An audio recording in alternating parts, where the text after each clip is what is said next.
May the 14th, 1 Samuel 15:1 through 16:23.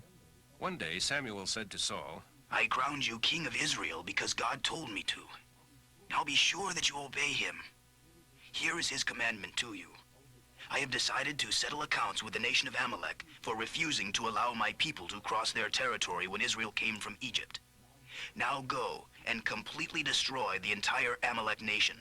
Men, women, babies, little children, oxen, sheep, camels, and donkeys. So Saul mobilized his army at Telaim. There were 200,000 troops in addition to 10,000 men from Judah. The Amalekites were camped in the valley below them. Saul sent a message to the Kenites telling them to get out from among the Amalekites or else die with them. For you were kind to the people of Israel when they came out of the land of Egypt, He explained, so the Kenites packed up and left. Then Saul butchered the Amalekites from Havilah all the way to Shur, east of Egypt. He captured Agag, the king of the Amalekites, but killed everyone else. However, Saul and his men kept the best of the sheep and oxen and the fattest of the lambs, everything, in fact, that appealed to them. They destroyed only what was worthless or of poor quality.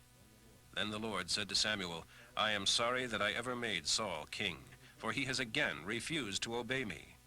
Samuel was so deeply moved when he heard what God was saying that he cried to the Lord all night. Early the next morning, he went out to find Saul. Someone said that he had gone to Mount Carmel to erect a monument to himself, and had then gone on to Gilgal. When Samuel finally found him, Saul greeted him cheerfully. Hello there. Well, I have carried out the Lord's command.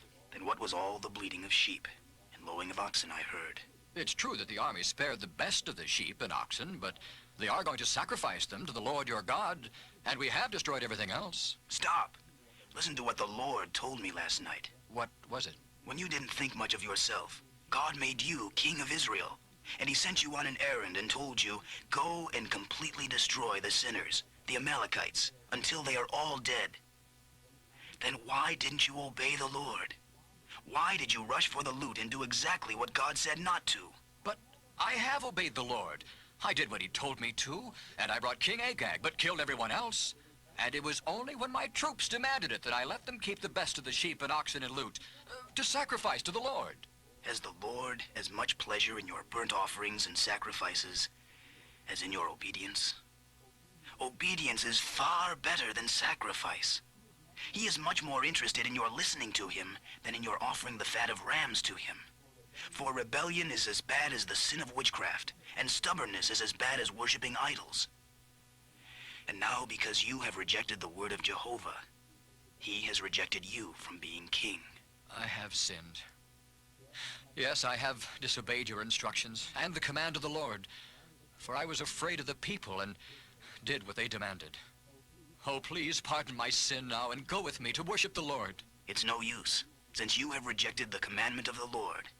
He has rejected you from being the king of Israel. As Samuel turned to go, Saul grabbed him to try to hold him back and tore his robe. And Samuel said to him, See, the Lord has torn the kingdom of Israel from you today, and has given it to a countryman of yours who is better than you are. And he who is the glory of Israel is not lying, nor will he change his mind, for he is not a man. I have sinned, but, at least honor me before the leaders and before my people by going with me to worship the Lord your God. So Samuel finally agreed and went with him. Then Samuel said, Bring King Agag to me. Agag arrived all full of smiles, for he thought, Surely the worst is over, and I have been spared. But Samuel said, As your sword has killed the sons of many mothers, now your mother shall be childless. And Samuel chopped him in pieces before the Lord at Gilgal. Then Samuel went home to Ramah, and Saul returned to Gibeah. Samuel never saw Saul again, but he mourned constantly for him, and the Lord was sorry that he had ever made Saul king of Israel. Finally, the Lord said to Samuel, You have mourned long enough for Saul, for I have rejected him as king of Israel.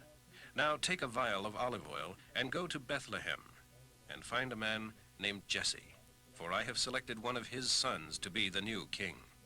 But Samuel asked, How can I do that? If Saul hears about it, he will kill me. Take a heifer with you, the Lord replied, and say that you have come to make a sacrifice to the Lord. Then call Jesse to the sacrifice, and I will show you which of his sons to anoint. So Samuel did as the Lord had told him to. When he arrived at Bethlehem, the elders of the city came trembling to meet him. What is wrong? Why have you come? All is well. I have come to sacrifice to the Lord. Purify yourselves and come with me to the sacrifice. And he performed the purification rite on Jesse and his sons, and invited them too. When they arrived, Samuel took one look at Eliab and thought, Surely this is the man the Lord has chosen. But the Lord said to Samuel, Don't judge by a man's face or height, for this is not the one. I don't make decisions the way you do. Men judge by outward appearance, but I look at a man's thoughts and intentions. Then Jesse told his son Abinadab to step forward and walk in front of Samuel. But the Lord said, This is not the right man either. Next, Jesse summoned Shammah. But the Lord said, No, this is not the one. In the same way, all 7 of his sons presented themselves to Samuel and were rejected. The Lord has not chosen any of them.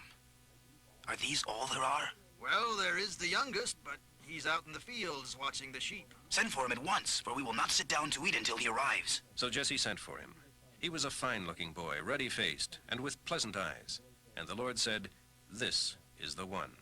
Anoint him. So as David stood there among his brothers, Samuel took the olive oil he had brought and poured it upon David's head. And the Spirit of Jehovah came upon him and gave him great power from that day onward. Then Samuel returned to Ramah.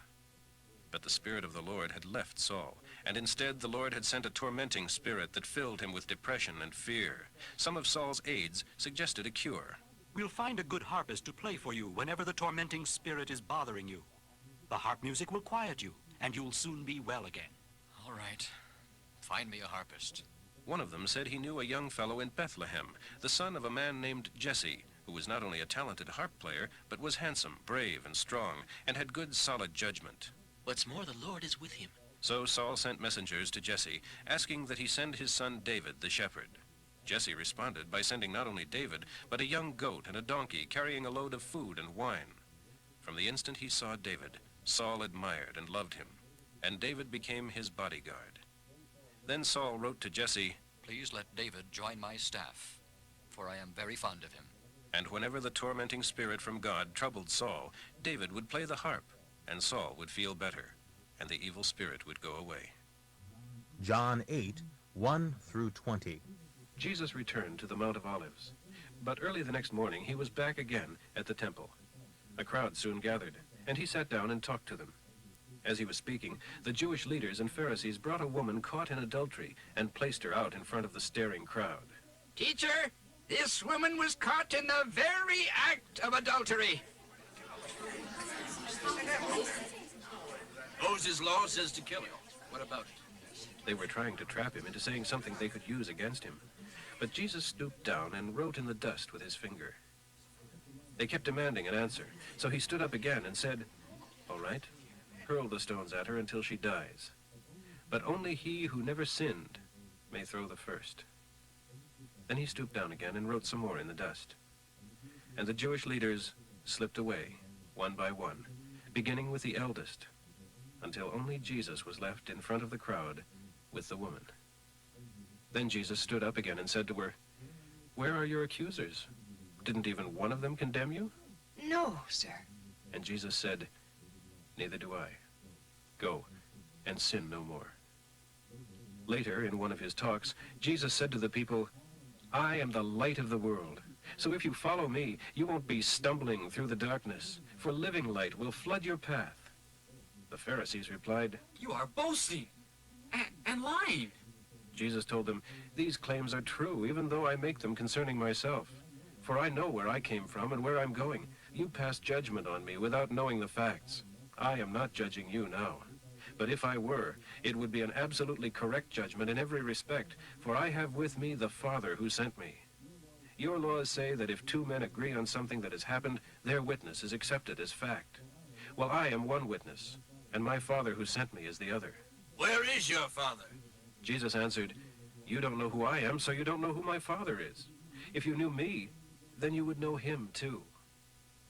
Jesus made these statements while in the section of the temple known as the treasury, but he was not arrested, for his time had not yet run out. Psalm 110, 1 through 7. Jehovah said to my Lord the Messiah, Rule as my regent. I will subdue your enemies and make them bow low before you.